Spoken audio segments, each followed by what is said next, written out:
I've lived 1,000 lives. I've piloted 1,000 souls.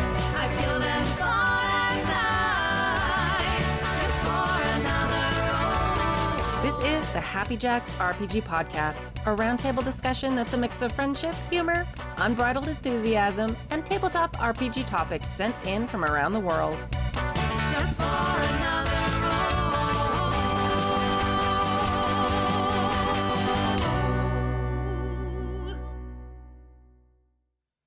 Hello, and welcome to Season 35, Episode 3 of the Happy Jacks RPG Podcast. My name is Kimmy. My name is Riley. I am Chris. In today's episode, Wes from Indianapolis asks about player rewards. Alvarant talks about when communities don't mix well. And from the Archive 2020, Corbin Tois asks if players should be allowed to choose failure on rolls. All right. Clutch the pearls. Absolutely. We are still waiting for pitches. If you haven't heard the last episode, which you probably haven't because I just posted it today, tell us about your favorite TTRPG and why it's your favorite. And we will read it in a future episode and maybe agree or maybe debate you. We'll see. And if you'd like to contribute a question or story to the show, you can email us at happyjacksrpg@gmail.com. That's happyjacksrpg@gmail.com. And you can also post in the mailbag channel of the Discord. There's also a small contingent of people who have started to try and resurrect, like a zombie from the undead, the very small Happy Jacks Reddit community. Oh, They're the Reddit community? They're very small. Like I think like Tyler made it on like a whim one day, and like Is it just a list of hot takes? it probably it hasn't been used in like years, and now that like people have posted in like the last 3 months a couple times. I'm like, okay. Reddit has weirdly kind of had a bit of a resurgence lately, and I think a lot of it is because now it's funny because Reddit used to be known as kind of like the edgelord social media space, but now because so many of the quote-unquote previously mainstream ones have become those more, Reddit has now become the like refuge against those, where a lot of like major subreddits have been blocking links from other unnamed social media sites that we won't discuss here, but like that's been a thing. Like even big subreddits like the Disneyland subreddit was blocking links to certain things. That's one of the reasons I'm back there. Like, I've been on there sometimes, like on and off, but that's why I'm like jumping there mostly because that's one of the places I am. That's where all the video game builds are. So if I want to see how to multi-class my bard, That's right. you know. Absolutely. Announcements. We will be at OrcCon 2025 at the LAX Hilton, February 14th through the 17th. Streaming live on Saturday night, which is now our normal night, which is the first time ever. It's very exciting. We also have a bunch of hosts running games if you want to sign up. I'm running Virgins and Vixens. I know Dave is running 2 games.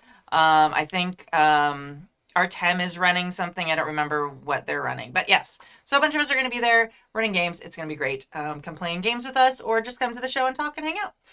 And we will also be at Gamma the weekend following that. So if you want to hang out or see me, if you have a meeting, Gamma Expo is an industry event. So if you don't know what it is, that's fine. But if you are going to be there, if you own a retail store or anything like that, let me know and we can hang out.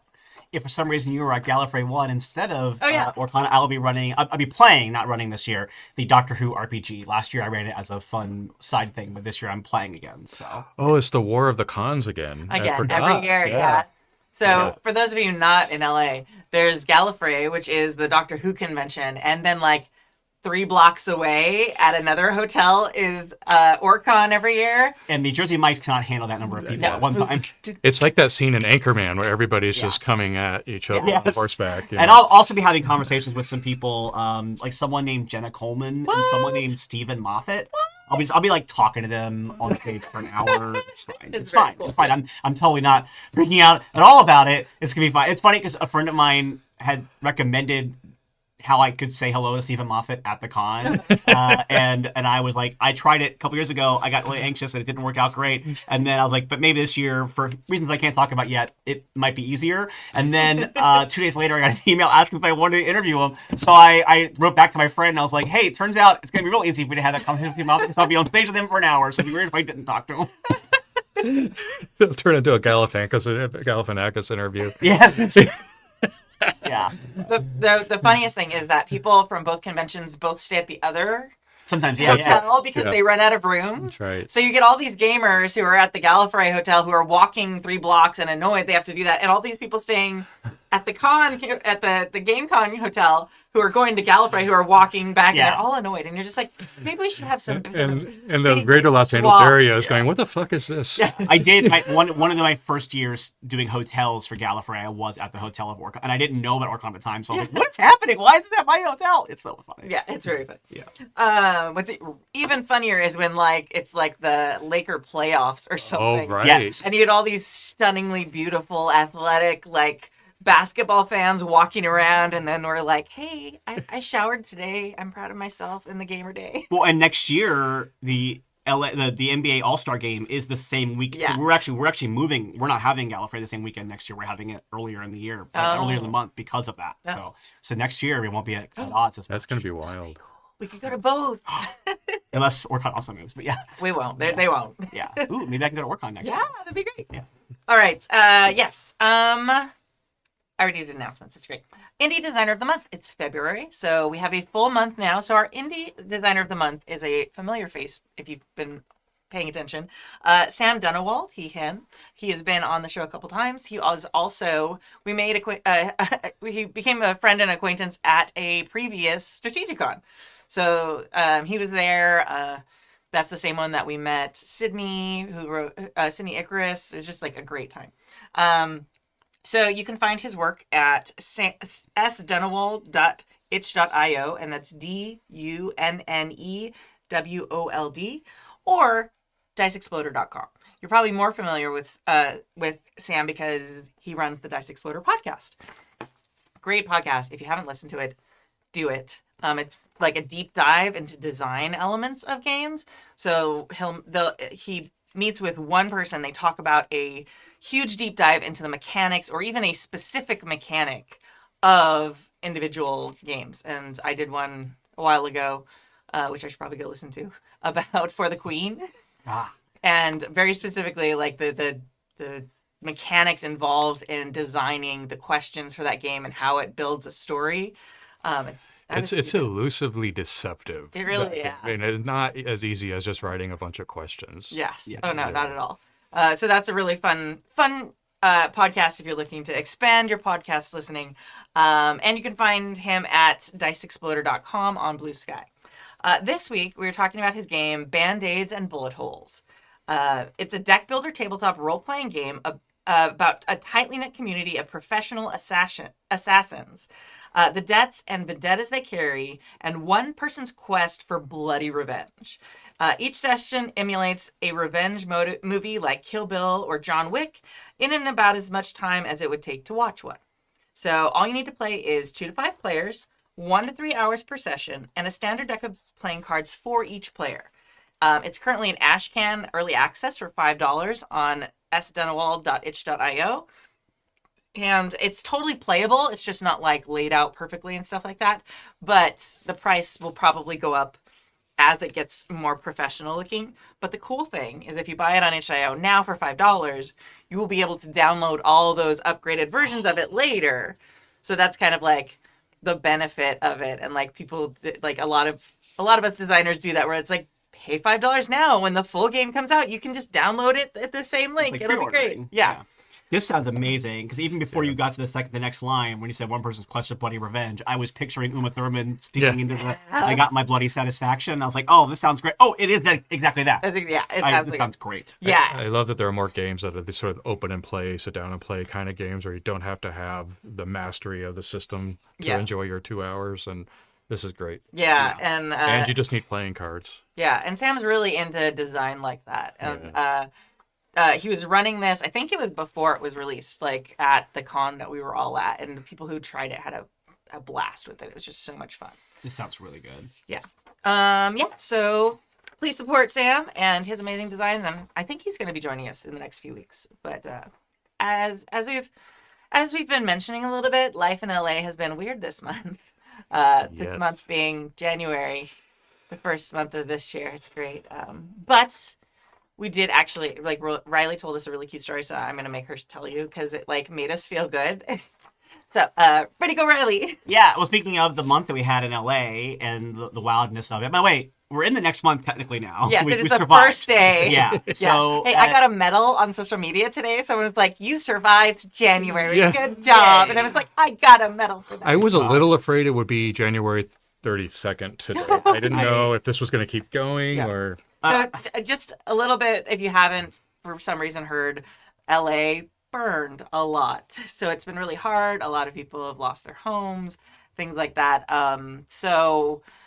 And even though those of us who weren't affected know people, like everybody knows somebody or is trying to help in some way. So yeah. Yeah. And ready to go. my situation, I know a lot of people who lost their homes, which has been really rough and hard. And the city was really bad. And I've been working a lot in the last year running games at a camp setting that is all games for kids. Like it's all running from like ages like I think like 10-ish to like I think the oldest we've had is 15, so it's like that age mark. And it was kind of a camp, like it was like they added this for kids who didn't want to run around and play as much outside and wanted to like do more of an indoor thing.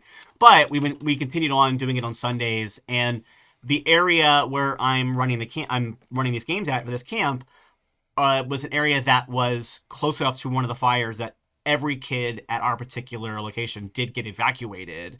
And I think luckily most of them didn't. I don't think any of them I know actually had loss of homes, but they were evacuated. And actually we had a week off from the camp because it was an evacuation area, and also there was no power to the camp center. But the previous week before that, we had done a session where we had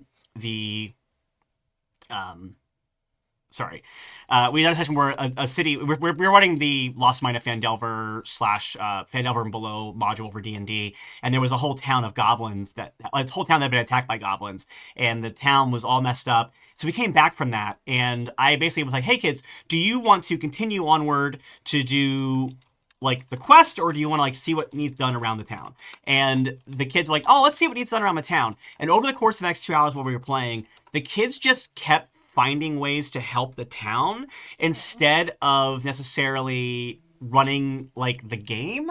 It was so fun. It was like they basically they were like, oh, I went to the guild hall and they were like trying to rebuild it, and the kids like, oh, how can we help? Let's do a strength check to see if we can like help rebuild it. And so I was like, okay, roll, see what you can do. Okay, there's a pillar and you can help strengthen it up. And one of the kids is like, this town gets attacked a lot. Maybe we should build a fence around the town to make it a little bit safer.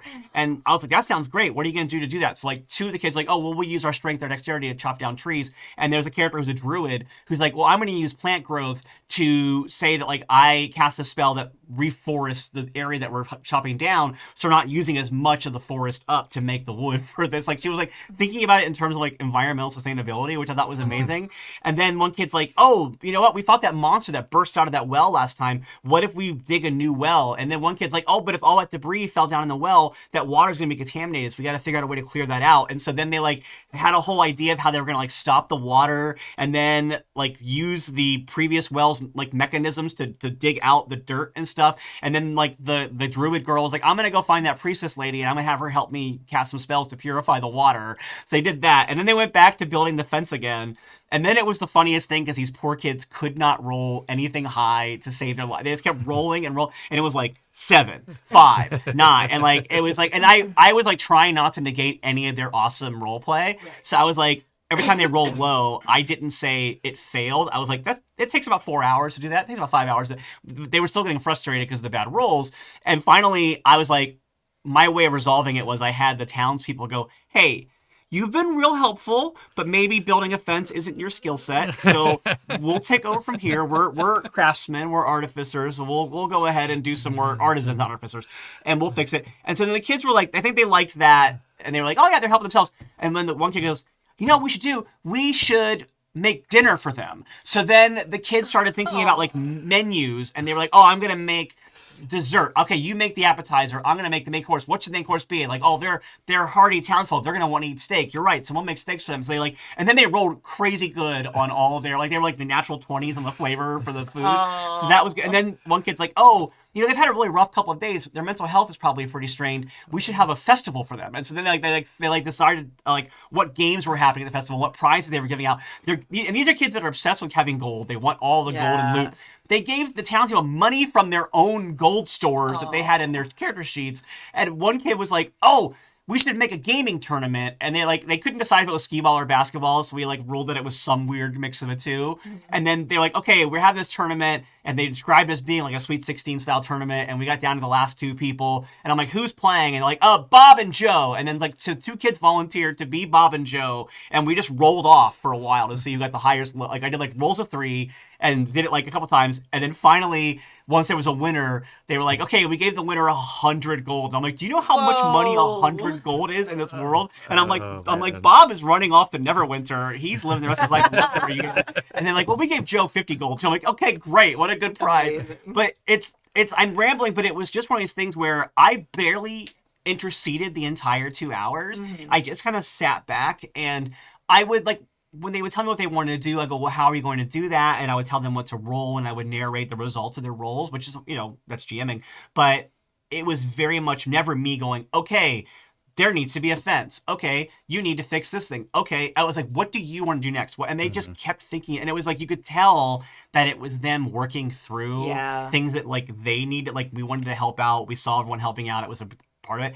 It was just absolutely wonderful. It's it was just one of the best magical. experiences. It's just magical. I love that. Because I run games for kids too, and I love that this is a way for them to, 1, take risks that they can't take in everyday life. Yeah. But 2, play out issues that they're trying to understand and wrestle with. And wow, what an experience that must have been. Yeah, and it's sorry, I was gonna say I really love that you didn't make them fail rolls. Yeah. Because especially when they're working through that, because I teach in an area right near a lot of the fires. A lot of my kids were evacuated. Our districts lost some buildings and stuff. But it's something that even the kids who weren't evacuated are very cognizant of and have some level of fear and trauma. Yeah. We talked about it a lot with my kindergartners, and it was just a lot. So the fact that you let them work through that and didn't tell them, no, you can't help. Because they needed that. So it's it's going to take extra time was just that's so smart, and that's amazing. Yeah, you gave them power and agency. Yeah, and it was they still could help. It would just take longer. Yeah. Because they need to help right And now. I love the town's thank you, but you know what? We got Yeah, this. it was very fun, and it especially was wild to me for this group because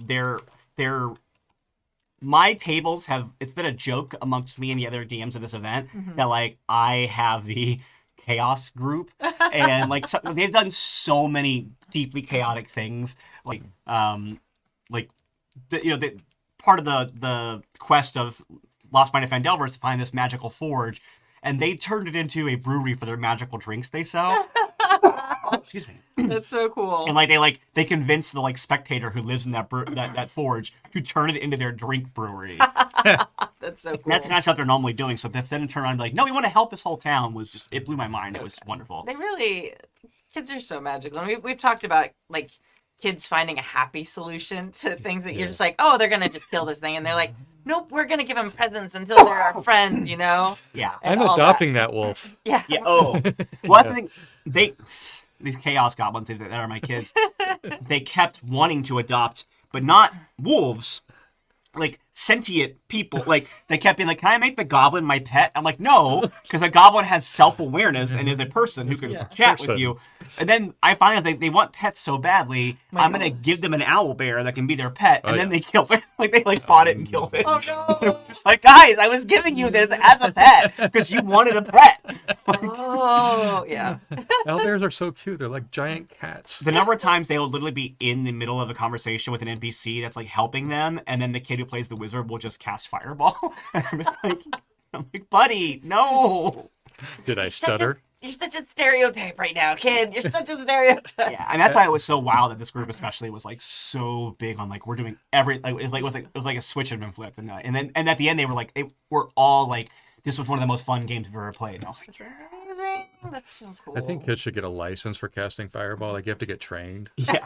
A permit. You get a permit and then a license. stamp card. I did when we came back from Damn the evacuation week. I did have to go, hey guys, for the rest of the month at least, a permanent X card on burning things down as a solution to problems, because I did that mostly because I was I don't know if one kid at the table might have a problem with it but won't want to speak up, Right. and so I was let me just make this a permanent X card ahead of time so that way nobody has to be the one to because it's harder for the kids to X card stuff. I think than I struggle to X card stuff as an adult when I don't want to like put myself out there too much. So I was like, I'm just gonna preemptively say ahead of time, we're not doing that right now because it's too much. Like That's real really life. smart because you know there's somebody Yeah. that's struggling with. I mean, I am. I wouldn't want to have any fire games right now. Yeah. Yeah. No, absolutely. Yeah, and they've previously used burning things down as a solution to too many problems. Well, I mean, that and so is the it's like- best solution. Shocking. Yeah, D&D. Definitely it is. Right. Yeah, they definitely defeated at least one bandit leader by locking him in his room and lighting him on fire. So Any spell that has scorch in it, you know. Yeah. That was very smart of you to like put that like boundary there for to just to kick it off, because it's one of those things that they would probably jump to just automatic, like out of habit, and then all be like, oh, and then like be upset over.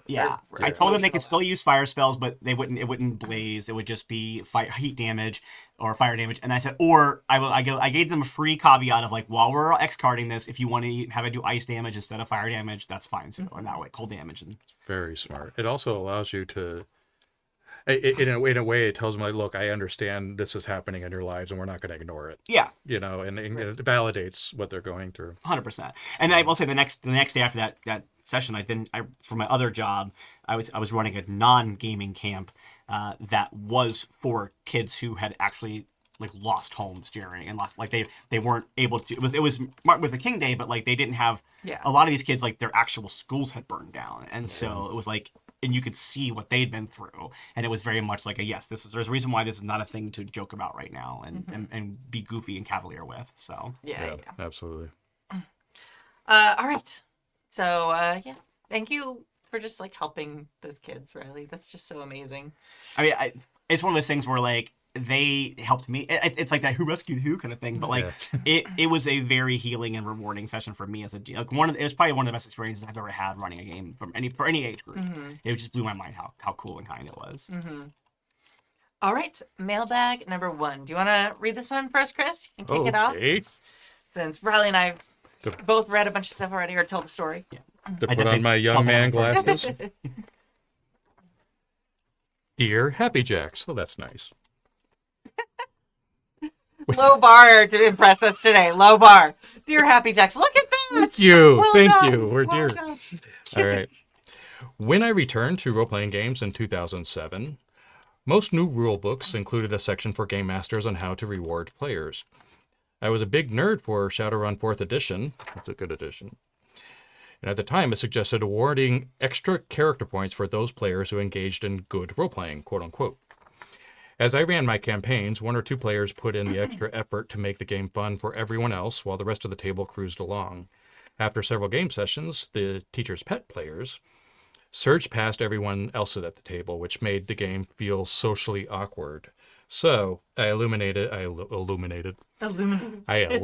the opposite. I eliminated good role-playing as a reward. I'm such a nerd. You're like, I illuminated. I'm like, I'm picturing these beautiful calligraphy letters with like pictures on the inside. We're gonna call elaborate medieval attention to it. I have Sean Connery in my head. Yeah, it is. He who illuminates this illuminates me. For the past decade, I have provided flat rewards for players. Everyone gets the same amount of XP, but I'm starting to come around to the idea of reinstating good role-playing rewards for those players who I feel are going above and beyond, or who are generally trying to. For the sake of transparency and full disclosure, Excellent. this letter is being written because my wife, who is one of the players, has pointed out that some of my players just sit there unless I ask for dice rolls. She believes they rarely participate in any other aspects of the game. She agrees that they're not a problem per se, and they're friends, but as she wants what's best for me, she would like everyone to engage more with what her husband has spent hours working on for their entertainment, and be rewarded for it. Are you not entertained? Sorry, I felt required. Love it. I just followed the second one this week. So. Yeah. I mostly agree with my wife's perspective, and I see where she's coming from. People who put in that little bit of good gaming should get some positive feedback, else it feels like a wasted effort. How should I handle this? How would I go about describing what quote-unquote good role-playing is? Or is this a terrible idea and I should just keep on doing what I've been doing? I'm sure this isn't a problem if your table is full of entertainment industry professionals. What are you saying? We're not professional. Anymore. And theater kids, we are that. Yeah. But For us, Midwestern yokels, sometimes a kick in the pants is needed to get into the role part of the tabletop RPG. All the best, West from Indianapolis. Ugh. That's a good Yeah. discussion. There's so many pros and cons to both things. I don't Yeah. know. Because I think that there's an element of as a result of the propagation of like what we do of streaming games and podcast games and stuff like that, where I think some people have kind of conflated tabletop role playing with a performance element, and I don't think that necessarily has to be part of it. And I think it's okay. It's actually fine to sit around and not narrate and act things out and role play super deep if you don't want to do that, if you're not having fun doing that. So I think there's definitely this thing about, I can see where obviously he always had people at his table who role played more than others. Even when he was giving out rewards, he said the ones who were teachers' pet players passed everybody else at the table. So it feels like reinstituting these awards means that you are going to go back to having a some do and some don't thing. So I don't know if it's going to solve the problem that my wife has with it, because, or his wife, I just say. But it feels like it sounds like that the same players who previously weren't doing it to get rewards will probably also still not do it to get rewards. Yeah. So maybe it can be like you can give awards, maybe cap it. So like, oh, I liked that, and give a reward for it, as opposed to like stacking and stacking and stacking for it. Because I don't necessarily feel like people who don't get into deep role play but are having fun and aren't disrupting the game should be punished for it. Right. So maybe you can find ways to give rewards for different things at a table, because some people are just going to be more shy and not as outgoing, and I don't want to see them now feel like, well, I'm not really wanted at this game because I'm not doing the cool things that the theater kids are doing or whatever. So Yeah. Yeah, I think people play games for different reasons. There might be, I've had people at my table who are just there more as observers, and that will throw the dice when they want to, when they're told to, but for them, the entertainment part is just experiencing the game kind of holistically. Then there are the people that really want the spotlight, and I don't know that there is a wrong way or a right way. There's a fun way or a not fun way. And with a mic from the RPG Academy, it says that if you're having fun, you're doing it right. So I think maybe the question is, are you having fun with people sitting there and not participating as much as other people? Yeah, I think that so. Positive behavior enforcement is very effective, and it can be very, very helpful. Except it's really difficult with adults because they catch on to it very quickly. 5-year-olds, you're like, oh, child whose name I will not say on the air. You're doing such a great job sitting for 3 seconds. Here's a little ticket. Good job. And then someone else who sits quietly doesn't ever get a ticket for sitting quietly because that's already their expectation. So you have to be giving out positive things for everyone at their level of expectation. And you have to have it normalized in such a way that, little Sally isn't going to get upset when little Jimmy, not their actual names, gets their ticket for sitting quietly, because everyone realizes that they're getting rewarded for doing above their norm. And so it's something you kind of have to kind of introduce gradually. And it has to be something that will not break the math of your game. That's really important. Giving XP is something that can make those people have so much of an advantage. It makes the game not fun for everyone else. So, I don't know. yeah. I've got it. Go. Big bowl of M&Ms, okay? In the table. Stay with me. This is a good idea. Okay. Big bowl of M&Ms. You get a green M&M whenever you do something role play. Nobody else can have the green M&Ms. You have to have good role play to have you can have the brown ones or the yellow ones. Green ones are for good role players. Only. Is that because those are the ones that make you horny? Or Yes. Okay. Yeah. Yes. The sexy ones. Okay. Yes. And that way, you're actually, I think it's ingenious because now everybody's going to want the green M&Ms, even though they're the same exact. But I think we also have to tap into, if you're going to have enforcement, it needs to be, you can't only reward people who are giving amazing, soliloquies in an accent. Good point. Yeah, the person who generally doesn't engage in that, if they start talking to, a shopkeeper or something, great. But you also, I think it's really important what I think Riley was saying about rewarding all types of different things. Like if they come up with a really interesting solution to something, even if it's not in character, you should reward that. Like anything that's contributing in a cool way to the game should be something that's rewarded. Which again, like that can start getting system breaky very quickly. I mean, if you're not using food as a treat, which M&Ms. And you can do it on story-based things. You know, instead of maybe acting-based things. yeah, So what are the principles of D&D now? Is they discover, I forget what they are. There's those pillars, you know, Yeah. and just like whenever somebody tries to discover something, they get a green M&M. And yeah. I'm saying M&Ms because, right, you don't want to mess up the system. right. Yeah. Well, I think that there's other things. Like I think like re-rolls or an extra die or things that Yes. you can do. Inspiration. Yeah, Yeah. inspiration. There you go. Yeah. I've never really run D&D, so you know. But that's a good example of it too, Yeah. because even in a different system, like a lot of times when I think that somebody has given me a good argument for what they're doing or how they're doing it, I will make the difficulty easier or I'll give them advantage on the roll because of the description that they're giving to it. And I feel like that's a way that somebody who is not role playing would still. Like, a good example we talked about earlier with these kids is that none of them were role playing in character. None of them were going none of them were doing voices. Yeah. They were just kids sitting around a table discussing amongst themselves around a table what they're doing in the game Yeah. the whole time. Yeah. But like you said, because they were giving it their all and they were so committed to it, I felt like I could not punish them for anything. Yeah. So I instead just because based on what you're saying and what you're doing, based on your roles, it's just taking you longer to do stuff. And like that was my reward for them was like, I'm not going to punish your bad roles. I'm rewarding your role play by just having it be time. Yeah. And that's like a thing that you can do. And like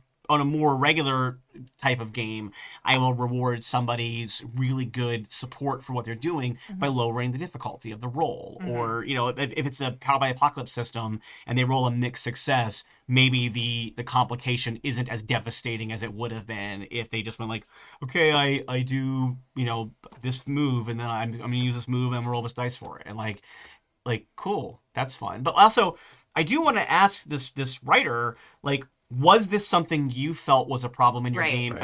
I mean, I get that you're seeing it from your wife's perspective, which is great. I think that's a part. Your wife. That's a great thing to do in a relationship is to listen to your partner's perspective on things and take things of it. But your wife is going to feel differently about it than you do because she cares about you and is feeling supportive or defensive of you. But maybe you've been fine with it. Like, you've been playing it for a while and this hasn't been something that's been bothering you of like, oh, some people engage, some people don't. Then like maybe it's okay to not fix a problem that isn't broken for you personally. Or them.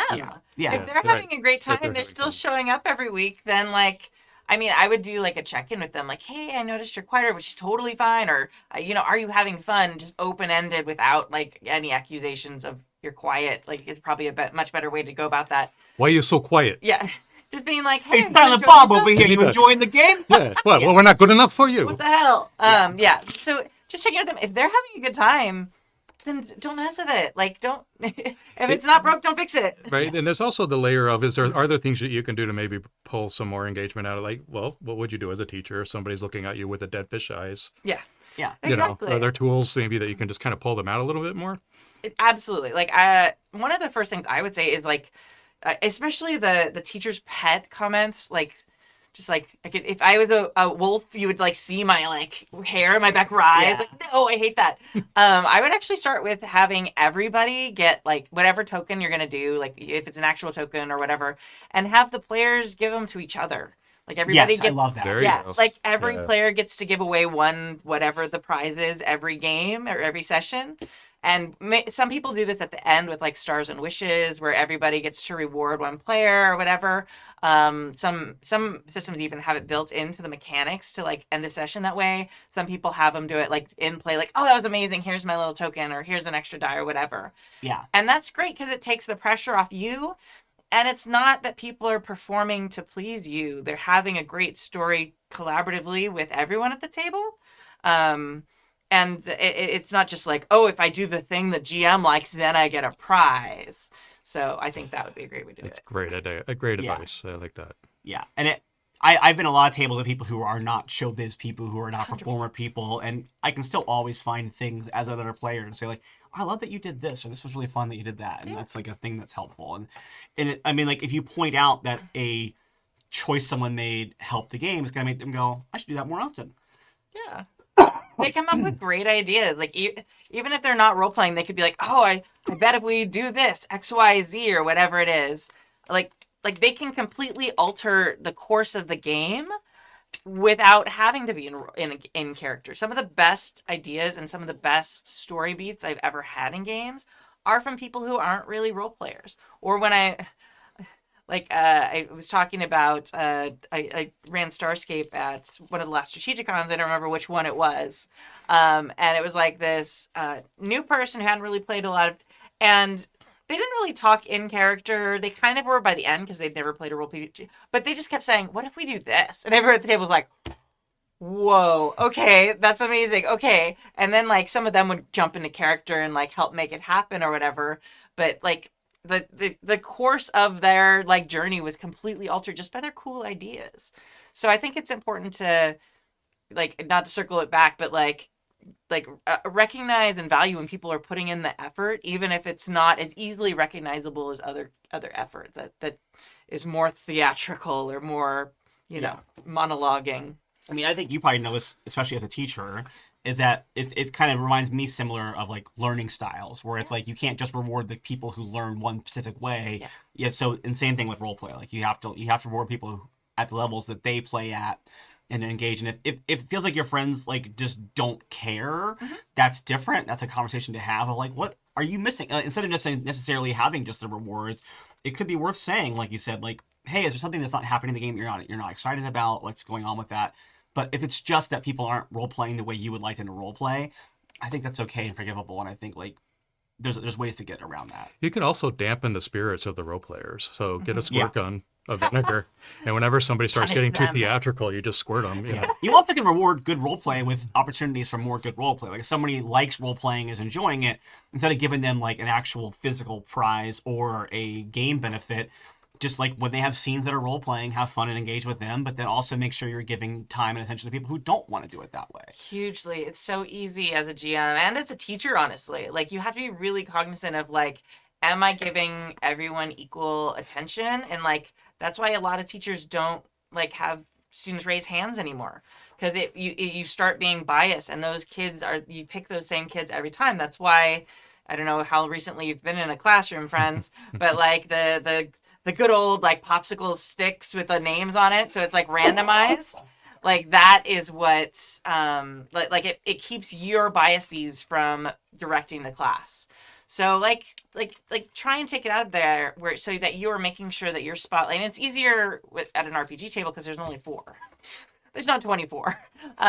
So it's like, make sure you're sharing that spotlight with everyone at the table and giving them those moments to shine that are what they enjoy and what they're good at. Like maybe it's a problem solving thing where they figure something out and they don't necessarily have to talk in character. Or maybe it is like Riley said, like a character beat. Like they are a smooth talker. They're the Joey of the table, the face character. Like give them that moment where they get to flirt with the guard or whatever it is. And it just works out better. And it's your job. That's your most important job.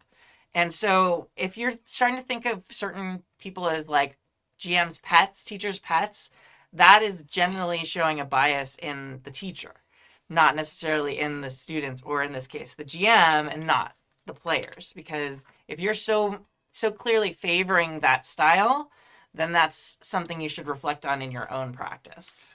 Yeah, just to add to that, I think the idea of spotlight is easier in some games other than others. Yes. And obviously, Powered by the Apocalypse does a good job with this. But when you're playing a trad game, I think it's still good to think in terms of spotlight. And what I can see being helpful is saying, like, if this is somewhere where Joey would jump in to tee it up for them and say, is this something that the bard wants to check out?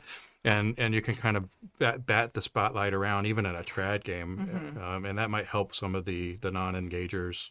Yeah, and you also could, like, with people who aren't going to be role playing as much but like to roll dice, you can spotlight them by giving them like a series of skill checks or whatever system you're using of like, Right. okay, so let's make you make this roll. Okay, now, and like you can like amp it up, like it gets more intense as they go, and it feels like they're in the middle. You can make them feel like they're doing like a series of like adventure puzzle things that are working, or like you're trying to escape like a crashing room, and like you don't have to sit there and go, I face down danger. Instead, it can be like, okay, you're on the platform and it's starting to collapse. What are you doing? And it's like, oh, I'm gonna look for rope and I'm gonna swing. And like they're not role playing, they're describing, but they're rolling dice, and they still feel like they're engaged. And you can ramp that up and spotlight that way too. Yeah, and like again, like only do this if it's a problem for them. Yeah. Like again, like if you are not having fun because of their reactions, then that's something where like you need to decide, okay, do we want to keep doing this game? Because if they are having fun, then you don't yuck other people's yums. Like don't put pressure on them to like be a different type of player for your enjoyment if they're not going to enjoy that. So don't be the stage mom who's like the kid doesn't want to be a theater kid and you're making them be a theater kid because you're gonna be a star someday, kiddo, or whatever it is. Yeah. Yeah. You mentioned Stars and Wishes earlier, and I feel like Stars and Wishes works really well as a way for players to express what they would like to see more of in the game. I don't like wishes being used necessarily as criticism for players. I think that like get negative. But I think if you make it like stars, celebrate things that people at the table did that you really liked. Great. Wishes are what do you want to see more of in the game? Yeah. Exactly. And that means it's a conversation they're having with the GM or GM and giving them not necessarily like criticism, but saying like, oh, I'd like to get to do more puzzles. Yeah, or, "I'd like we to get want to more do car chases. Yeah, absolutely. I want less band-aids and more bullet holes. Yeah. The wishes should never, and this should be like part of like when you first introduce Stars and Wishes to your group. The wishes should never be, I wish Riley would wear her hair a brighter color of blue more often, or whatever it is. Look, I'm trying. It takes a lot of mean, bleach. Layers and layers. So beautiful. hard. This is a callback to before the show. We were talking about how much we love the color of her hair. So, This plays great for the podcast. but anyway, so it should never be a wish about what someone else will do. It should be always be something about your character or your character's experience or your experience of the game. Yeah. So I wish my character and Riley would have more romantic moments. Would Yeah. be something you could say, but it should never be. Even about that I think is a little bit dicey because you're like talking about another player's character's agency. Unless you're like you and I played the characters that had romance previously, so that's like, hey, we made this thing. We'd like to have more opportunity to play that. Yeah. But that's more saying to the GM like, give us space for this versus me saying like it'd be weird if I was like, I want to have more romance with Kimmy's character, and you're like, oh, we've never talked about that ever. That's a weird thing to say. It's like that might be a little bit, but yeah. Yeah. Well, and then that kind of does open the conversation door about that. Yeah. Or even the best way to do it is usually my character wishes that she'd have more moments with Riley's character, Yeah. And then it can be like, Of bleaching her hair. yeah, so bleaching her, adding color. or whatever it is. But yeah, absolutely, that should be the norm. And honestly, I would start there. Like before you introduce bennies or tokens or inspiration or anything that's like mechanical, just start with like some cool praise and some like norms at the end of the game where people are like, hey, good job on that. And because that's very low hanging fruit. You probably should be doing it anyway because it like the table camaraderie, it gives people some like the happy feeling before they leave usually, if you do it right, which you should do. Yeah. And then like it won't mess up the math. It won't make it so some people have like super overpowered characters because they took, elocution classes or whatever it is. And it just keeps everything like simple. And again, it goes back to you're not the only one, you're not the great god distributing the benefits to XP those for who the pl- XP yes, gods, yeah. Exactly. The ones who please me get the XP. Yeah. It's like everyone's saying it to everybody, so it's more of a communal thing. Something that's made me think of. Sorry, you go ahead. I was just going to say, I would like to add that yokels in Indianapolis and Midwest come out. Some of the best performers came out of the Midwest. So let's not put our region down. Yeah, I came from the Midwest. Yeah. Maybe Indianapolis is all yokel, but Columbus, Ohio is on point, Wes. I was gonna say, because you made me think of this with what you just said, is like right now, like on Good Chaotic, we're playing using the not Powered by Apocalypse, we're using Force in the Dark, we're using Scum and Villainy, and in Scum and Villainy, how you get XP is a lot of times at the end of a question, you get. I mean, at the end of a question, at the end of a session, you have like 3 questions of did my character do this during the thing, and you get XP based on that. Right. And the way we started doing it now is we, at the end of each session, we go around the table and everyone reads their questions, and then other people at the table can go, oh yeah, you did have a moment where you did, because a lot of times we've had times where a player's like, I don't think I did anything like this, and someone's like, you totally did. Yeah. And it was this happened, and you were amazing, and you're the best, and we love you, even if you're from Yokels in Indianapolis. Yeah. But yeah. We're also going to point out what happened in Indianapolis. Yeah. I'm like, so the small gamer community in Indianapolis, known for Gen Con. Right. Lake Geneva. Yeah, I'm like, okay, that's fine. That's Michigan. Yeah. Anyway, you know what I mean. Yeah. But yeah, try that. And hey, Saturday Night Live. Pawnee, Indiana. Yeah. It's a real city. I mean, it is, but I think the show that I'm thinking of is not real.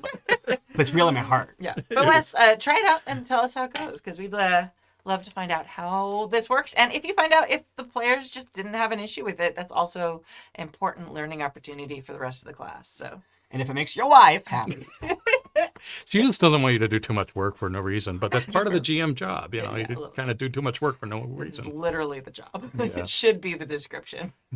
All right, mailbag number 2. Do you want me to get this one or the next one? I can go ahead and try this one because it's relatively short. Okay. If I start to struggle, I pop the lozenge. So, We'll tag out. Yeah, Okay. I'm not sick anymore. My throat is still being like, that's a lot of time. Yeah. Making air come out of it. Yeah, All right. that's all right.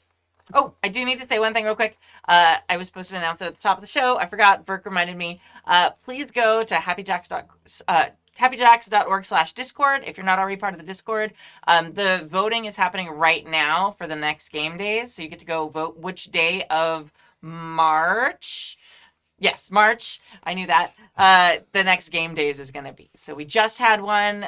We do it every other month. We had one in January, and then we skip for February, and then March. Help us vote on which day we're going to have our community game day. So ready to go to the Discord? Ready to go? Will that still be the case when the podcast goes out, or? Probably. I'll try. Okay. I'll try. All right. Mailbag number 2. Huzzah, Happy Jacks crew. This is not a horror story, but with all the talk about building your community lately, I wanted to talk about an experience I had. I'm part of a Star Wars organized play called Sparks. I'm also involved in a Chicagoland fan-run sci-fi convention called WindyCon. This year, I convinced the powers that be into organizing a Sparks event at WindyCon. Sparks events have always happened at game conventions before, and this was the first time Sparks was run at a sci-fi con. My hope was to get WindyCon attendees interested in Sparks, and Sparks players interested in WindyCon. Good plan. That didn't quite work out. Oh. There was no drama or conflicts. Everything did their thing and got along. I think that means everyone. Everyone, I think. Everyone did their thing and got along, but the groups didn't mix. In retrospect, it was clear why. Opportunity costs spare no one. Game sessions are 4 hours long, and convention panels are 1 hour. If a gamer wanted to attend a panel, they would miss a chance to play a module that won't rerun again for an indeterminate amount of time, as well as find something else to do for the other 3 hours. If a WindyCon attendee wanted to try Sparks, they would need to pick a specific 4-hour block of panels to skip. Excuse me, that's a big request on both ends. I only played in the 2 morning sessions because there were panels I was moderating on at other times. In the end, I remembered all the games needed are a few tables, enough chairs, and a quiet room to have fun. WindyCon got some extra attendees. The hotel had more rooms rented. Sparks got to attend as an event. A win all around, even if it wasn't a huge win. If there's a demand, I may do it next year. The lesson learned is to temper one's expectations. Sometimes fan communities don't need to mix to get along. Thank you, Aliverant. Yeah. I think I always said that right. Yeah. I think it's so hard. Like, conventions are always difficult with this. Unless you're going specifically to a gaming convention, in which case, like, even we have trouble with this at the con because we have our live show, but it's in the middle of a playing block. Some people go and they play back to back to back 4-hour things. Yeah. And we have a bunch of people who play in our games and are like, oh, I'd love to go to the show tonight, except, like, I've already signed up for enter any game here. And they don't get to game that often, so they Right. don't want to skip a chance to play a game when they can just listen to the show later or whatever it is, as much as they'd like to do that. So this is like the eternal struggle of gaming conventions. Yeah. Absolutely, It and is they're so long. I mean, it's Yeah. you go for, this is the only gaming you get all year probably, or 3 times a year in our case, and it's you get 4 games basically. And I would say it's a conflict of regular cons as well. I think even if things are normally an hour instead of 4 hours, there's almost always a time at a con where something you want to do is up against something else you want to do. No matter how, there's not unlimited hours in a day for cons. Like this year at Gallifrey, we're playing Gamer Rassilon at the same time they're premiering this really cool documentary about the way that Doctor Who has it's called Indoctrinated, and it's about the way Doctor Who has made people into better people or changed lives. I don't get to, and my friend produced it, and I don't get to go watch it because we're doing Good Chaotic at that time. So, and that just happens at cons too. So I think cons are always going to be, unfortunately, a situation of, I don't have enough time for all the cool things I want to do in this limited amount of time. Yeah. But they created the space, and this was good, and people had choice and saw that it was there, and it was an opportunity to meet people. And I think that the best thing that we can do within communities is to allow communities to have a space, and we don't really need to drive or attract people. Just be present, and that's enough. Yeah. I think. No, yeah. And especially playing games is something that's very specific and niche. Even if you're a huge sci-fi fan, or even if you're, for example, a huge Doctor Who fan, that doesn't mean that you're interested in sitting down and playing that you are part of the Doctor Who universe at a table, Yeah. Maybe a LARP would be more thing, or maybe watching a documentary or whatever. So just, it's not 100% perfect targeting or marketing just because it's a sci-fi convention. And even going to a straight up gaming convention isn't going to be you have to look for the subsets and the categories. I'm sorry, I've been really looking into SEO and branding stuff in the last couple of weeks and taking an online class on it. But so you have to think about, okay, of the subset of people at the sci-fi convention, what's the subset who are interested in the actual whatever IPs or made up things the games are running, and of the people who are interested in those, what is the subset who are interested in tabletop games? And then of those, which subset of those are interested in the system that you're running? It's just this giant, goes from this big funnel of everyone going to the convention to this tiny little bottom of the small number of people who actually are going to go through there. And then of those who are willing to give up the time at the con. Yeah, with Strategicon's a good example because there's 2,000-ish. And of them, how many would you say were board gamers? Probably at least 50%, probably more. I would say more like 70. Yeah. And of the role players that are left in that 30%, how many of them are exclusively D&D players versus other systems? Yeah. And it kind of gets whittled down to essentially what lands at Games on Demand, which is a dozen people. And right, it's if it's a marketing effort, it is a lot. But if it's a community effort, I think just being present is enough, even if there are just a dozen people.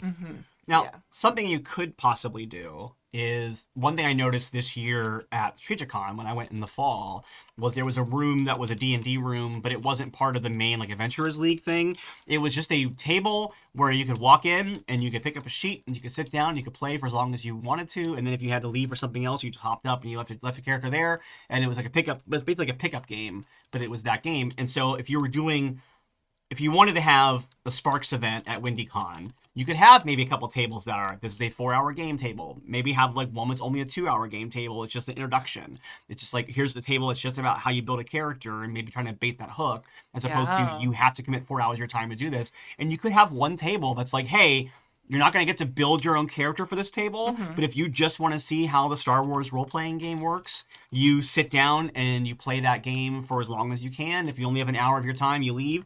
The game can still happen, and the GM just has to kind of find a way to work through, oh, that ship took off, and now this guy's not here anymore, and somehow Palpatine returned 3 hours later when they come back to play again. That's a great idea. That's a way to do it. That's a great idea. Yeah, it definitely feels like using WindyCon as a marketing opportunity to get more people into the Sparks community would be a better endeavor, because people can walk by and talk to you for a second and be like, oh, I'll go to your Discord or whatever later after they go to the panels and after they're home from the convention or whatever. Yeah, it's Do you have basically a a moment demo. talking about how Sparks can change your life? Yeah. I mean, seriously. It feels like that sometimes when you're at a booth. You're like, hello. Can I awkwardly start a conversation with Do a you? personality test. Yeah. Are you Empire or Rebel? Yes. Once in a while at a con, it kind of feels nice just to have a table you can sit down at and take a breath and roll some dice and kind of check out from the chaos of the con. Like, I've definitely had times at cons that are not gaming cons where I will find a table of people, even that aren't officially doing it, like just in the lobby of a con, like a lobby con group that is like playing Munchkin or whatever. And I'll like, can I just hop in and play it for a bit? And they'll be like, yeah. Or they're like, no, you're weird. And that's more often. But it's just nice. It's like, cool, yeah, let me just take a break. I don't want to focus on anything else right now. I just want to be able to like tune out and play. Because sometimes, like, a lot of people, I don't know if you all know this, people who are into nerdy things can often be like socially anxious and occasionally stressed out. Wait, really? And it's once in a while, it's good to be like, I need a break from all that. And then you can be that break for someone. Yeah, totally. Yeah. RPG demo table. I love it. That's very cool. Yeah. Yeah, and you can have like Pre-gens. let's say you have three or four tables. Two can be like, these are our 4-hour blocks. Here's my pre-gen, just like come and go as you need. And here's the how to play table. That's a 2-hour block. Yeah, and the come and go as you need could just be some big epic battle that's going on all day, and you could just jump in at a particular role and then leave. Yeah, I love that idea. I ran games recently it was a middle school's like teen game night, and this year we had enough volunteers, so we had like 5 or 6 like GMs playing. But I was told last year they only had 2, and sometimes the tables had like 15 kids at a time, and so they just did that. They go, I just put an ancient dragon down, and then basically over the course of that night, people kept coming and like jumping in, fighting dragon for a bit. They had to take off and run away, and so the dragon would still be there, and that's all they did for the whole time. Yeah, Amazing. that's great. Yeah. All right. Last one, mailbag number 3 from the archive in 2019. Good evening, Jackers. It's been a minute, but I, the great and illustrious Corbintois, am back. And you have no idea how many minutes it's been. All right, and I have a question. But first, I have a drink. It's been a long day. You know, it's been at least 525,600 times 4. Yes, So, exactly. It's been a long day. I love how that's like still true. Yes. 5 years later, and it's still true. 6 years later. I'm sure you've done something to deserve it. For context, I'm currently playing in a homebrew game based off the old Street Fighter RPG. Yeah, I know, but it works despite itself. That sounds great. What are you talking about? I don't know. How could that be bad? Why are you already dogging on your own awesome premise? I mean, unless it's a Palladium system, it's probably great. You see how excited I got earlier in this? I mean, obviously you didn't because you wrote this 6 years ago. But earlier in the same episode, I got excited about possibly recreating Kill Bill in a role-playing game with so cards. exciting. Yeah.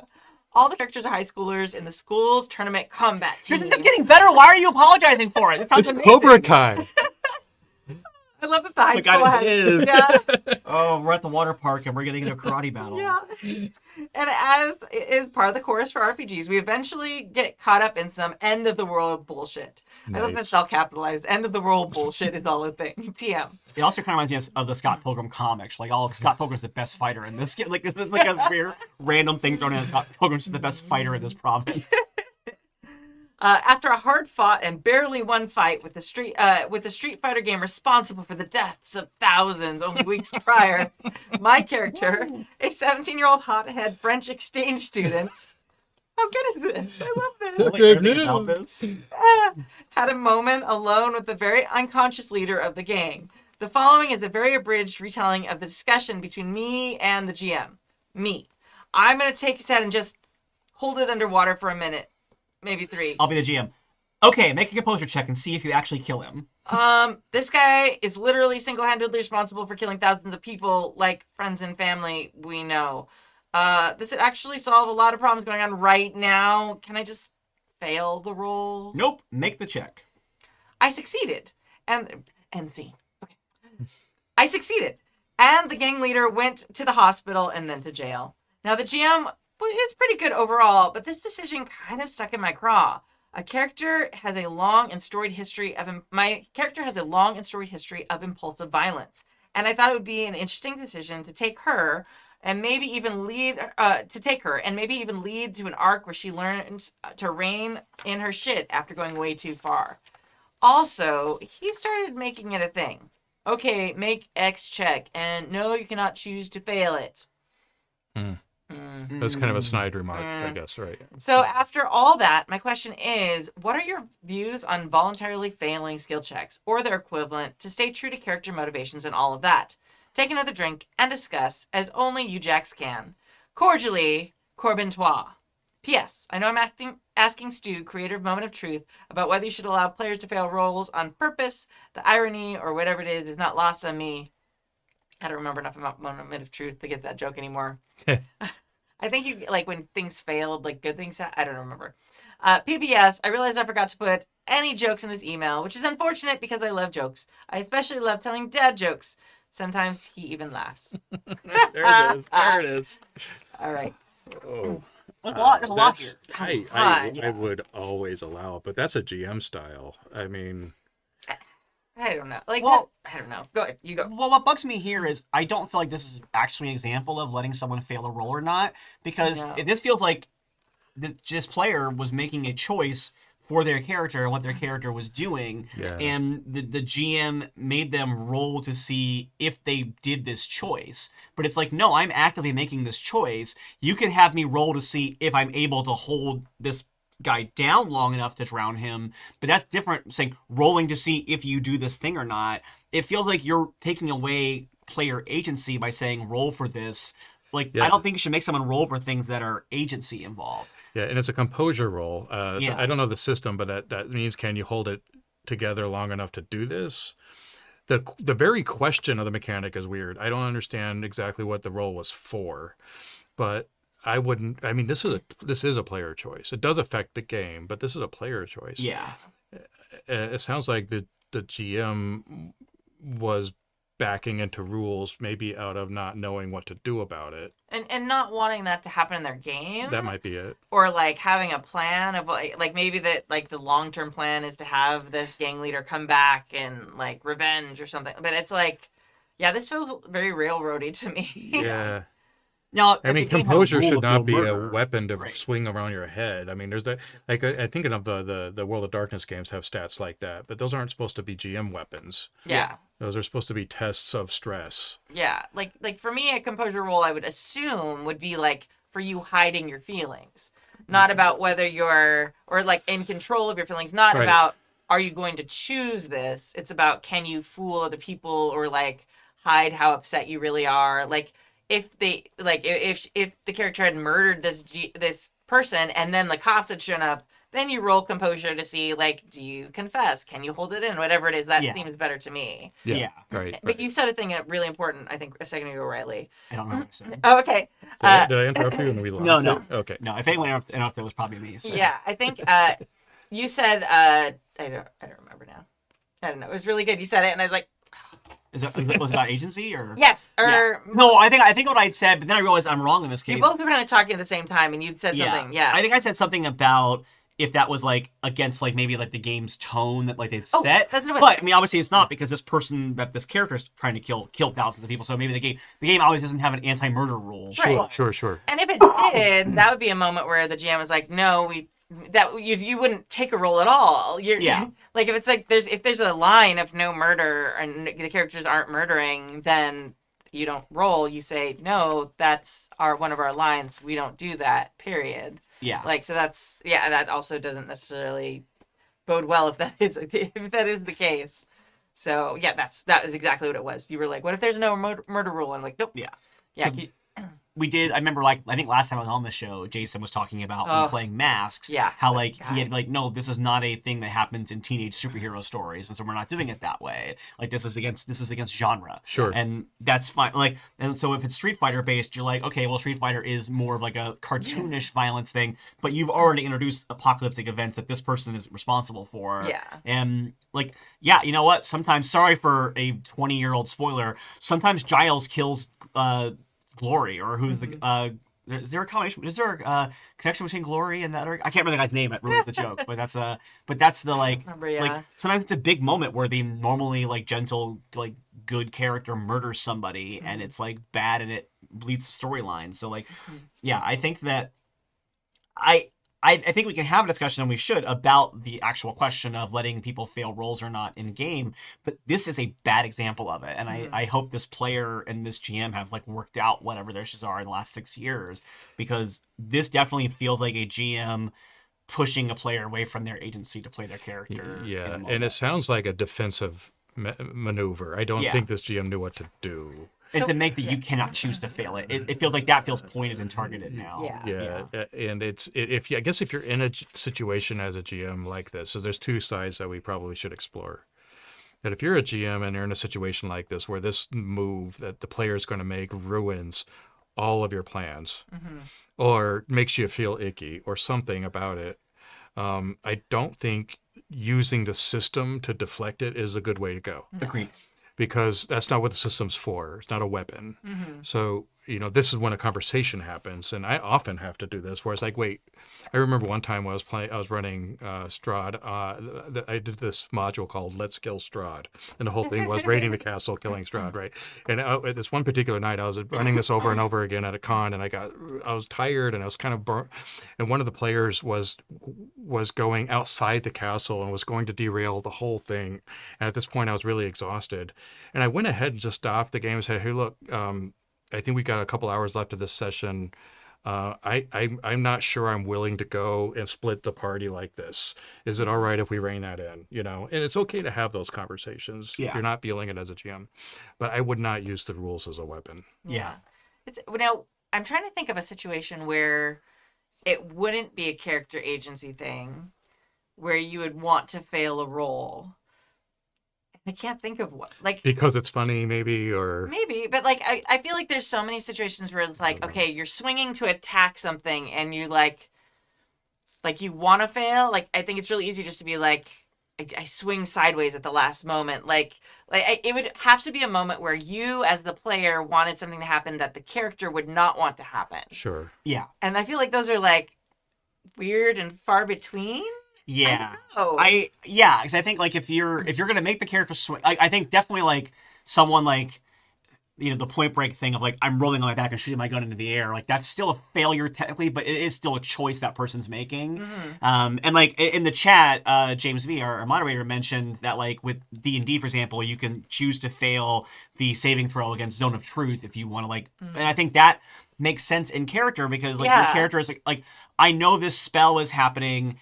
I could fight it. I'm choosing not to, and that is you're not necessarily choosing to fail as much as you're choosing to not resist, because the role is to resist or not. And so, I'm trying to resist. Can I resist it or not? In this case, you're just not resisting at all. Yeah. And I think that's the difference between choosing to fail a roll.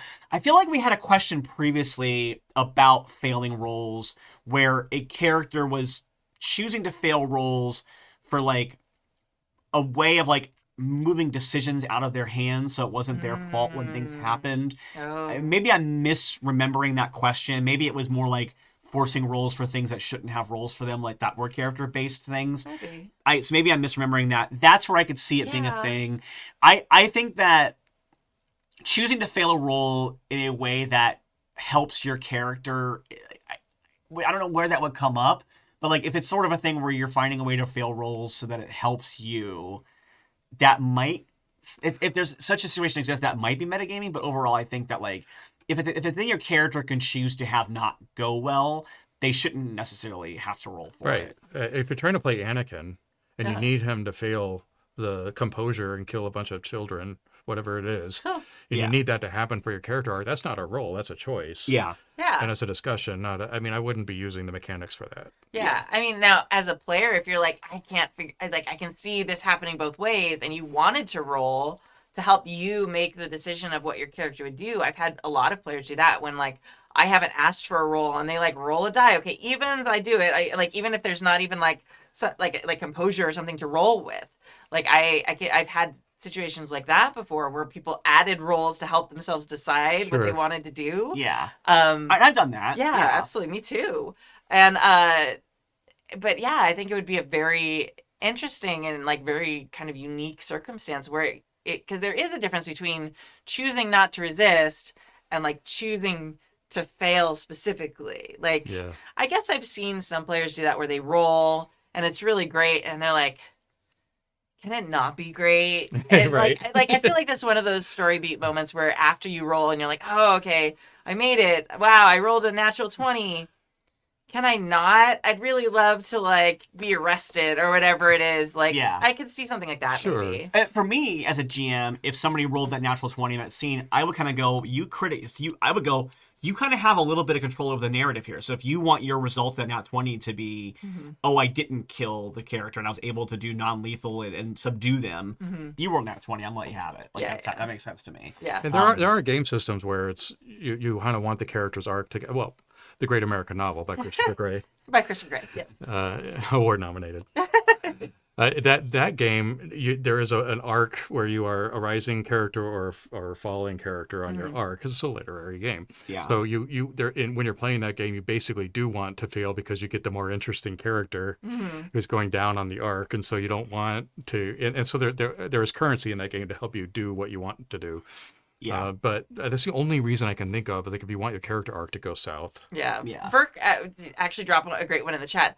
There's been times I've wanted to not have the last hit on the BBEG because it'd be better if another player got the last hit for their story. Because Burke is selfless and well, awesome. I think that's great. And like I can see those moments like as story beats when you're doing that collaborative storytelling. You're like, oh, this is like their nemesis. They've been after them since they killed their father when they were 11 or whatever it was, and you like want them to have that. So to me, I think that's you know also, what? Yeah. I respect that because I had a game one time where I was a guest in the game, but the whole time I was being introduced, I was being told about this one particular goblin that had tortured my character a bunch, and then we got to the fight scene with that goblin, and I shot her with my crossbow, and she had 2 hit points left. And then the GM didn't go ahead and give me the kill for it, which is fine. If they're the kind of GM, it's like, no, I play the numbers if they roll fine. But then the next player killed that character, and I'm like, the whole setup of this adventure was that my character was being tortured by this specific goblin, and you're not letting me have the kill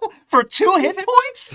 Wah, wah. Like, Not that I'm still mad about it or anything. But yeah, that for me feels like a GM moment of like, I'm gonna keep this character alive until this player I'm not gonna let if you hit them enough times that they should be dead. For me, it's like, okay, the character is defeated for the purpose of the story, but I'm still gonna give the big story moment to the player that it clicks the most for. yeah. Yeah. Yeah, I don't know. Just let them do it. This is very deflating for Corbin. I mean, you imagine Yeah. that would be terrible. They're still mad 6 years later. Yeah. So, I mean, obviously, it's a problem. Keeps coming Yeah, up. this very much feels like you said. The GM used the system as a way of pushing back on a player choice, Yeah. and that I think is wrong. Yeah. I have one of my players at my game who chooses to fail his death saves because he probably cheated on his rolls to build his stats, and I'm too kind of a GM to like look over someone's shoulder while they're rolling, and so he'd rather have his character die, and then he just uses the same stats to build a new character instead of like, and he like somehow in that mind, and I had to finally tell him, I go, next time this character dies, you're building a new character with new stats. I'm not letting you use these again. But it was very much a like, and I'm like, I guess, but I also like, if you want to choose to let your character die and not pass their death saves, I'm not going to force you to keep playing a character that you want to have die. Right. So. I wrote specific rules about that into Starscape. If you choose to die, this is what happens. Yes. Because it's a great dramatic moment, and I don't want it to be like if you're gonna die, it's gonna be a choice, and it's gonna be however epic you make it. Yeah. Like, Yeah, I have those in my games too. I think it's because it needs to be now. There's obviously the tactical games, and if you're playing for that reason, that's different. But if you're playing for the story, every example I can think of as to why it would be bad to let someone to fail a roll. To me, the problem always ends up being something besides the failing of the roll. So that's why, like, for a second, I was like, well, what if someone is purposely like trying to like let another character get hurt by being like, oh, well, I failed my chance to defend you. It's like, well, that's the problem then. And the problem is not the failing of the rolls, it's that weird role play, using role play as a way of like getting a vendetta or somebody. Because that's the only thing I can think of where it would be a problem. But again, in that situation, the problem is the personality butting heads, not the failing of the roll. Right. See, and I'm sitting here going, think how amazing it would be if if Corbin like had thought they killed them, and like, and then and then it's like they get the blame for the murder and all this stuff, and then they carry the guilt. And like all And then on the 50th anniversary, you find out that you actually saved Gallifrey. No, sorry. Yeah. All right. Awesome. Thank you for joining us for season 35, episode 3 That's it. of the Happy Jacks RPG podcast. Please support our amazing indie designer of the month, Sam Dunewalt. You can find his stuff at diceexploder.com, and it kind of links to everything else there. Thank you to our chat mod, James V, and to our amazing Patreons who keep us ad-free and independent. You can join their amazing ranks at happyjacks.org/Patreon. And my name is Kimmy. You can find me at Golden Lasso Girl on Blue Sky and on Reddit too as Golden Lasso Girl. Like, I'm barely there. I'm mostly like a Reddit lurker, but maybe it's the thing. Maybe it's coming back. I think it's r/HappyJacks, I think is what the thing is. I don't know. I'm not We're running out of choices here. I know. At some point, I think I have to get Stu to give me a mod thing if people start talking there, because I don't think I'm a mod there either. So we'll see how it goes. My name is Riley. You can find me mostly on Blue Sky these days because I don't want to go crazy. So that's where I'm at. And you can also find me on the Good Chaotic podcast playing the role of Chase Variance in the of Team Chaos. We are now 15 episodes into our recording for this, which is great because we've only dropped like 7. So we're actually recorded up through like May right now, which is awesome.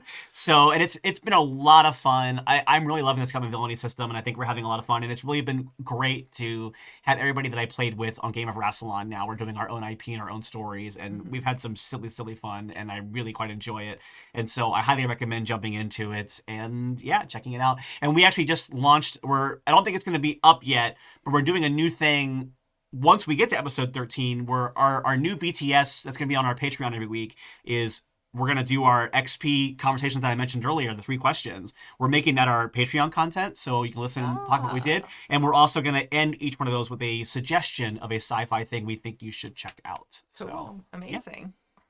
I'm Chris. You can find all of my games on sunderedhold.com, which I finally got my shit together and launched. And if James drops the link and it's not working, I apologize in advance. Awesome. Don't forget, we will be at Orcon, 14th through the 17th of February, 2025. Also, go to the Discord and please vote for whatever day you want to play games in March for our online mini community RPG day. It's really fun. It's a great time. That's at happyjacks.org/Discord. And today we're going to leave you with a song called The Wellerman by Stu Venable and his, I think it's defunct now. I don't know. Angry Folk Shop podcast. You can go to netbusker.net for all of that or whatever content he has. That's probably like 4 years old at this point, but it's still a great song. So we will see you next week. Thank you all. Bye. There once was a ship that put to sea, and the name of the ship was the Billy of Tea. The winds blew up her bow, dipped down, oh blow, my bully boys blow. Soon may the Wellerman come to bring us sugar and tea and rum. One day when the tonguing is done, we'll take our leave and go. She had not been 2 weeks from shore when down on her a right whale bore. The captain called all hands and swore he'd take that whale in tow. Soon may the Wellerman come to bring us sugar and tea and rum. One day when the tonguing is done, we'll take our leave and go. Before the boat had hit the water, the whale's tail came up and caught her. All hands to the side, harpooned and fought her when she dived down low. Soon may the Wellerman come to bring us sugar and tea and rum. One day when the tonguing is done, we'll take our leave and go. No line was caught, no whale was freed. The captain's mind was not of greed, but he belonged to the Wellerman's creed. He took that ship in tow. Soon may the Wellerman come to bring us sugar and tea and rum. One day when the tonguing is done, we'll take our leave and go. For 40 days or even more, the line went slack, then tight once more. All boats were lost, there were only 4, but still that whale did go. Soon may the Wellerman come to bring us sugar and tea and rum. One day when the tonguing is done, we'll take our leave and go. As far as I've heard, the fight's still on, the line's not cut, and the whale's not gone. The Wellerman makes his regular call to encourage captain, crew, and all. Soon may the Wellerman come to bring us sugar and tea and rum. One day when the tonguing is done, we'll take our leave and go. Soon may the Wellerman come to bring us sugar and tea and rum. One day when the tonguing is done, we'll take our leave and go.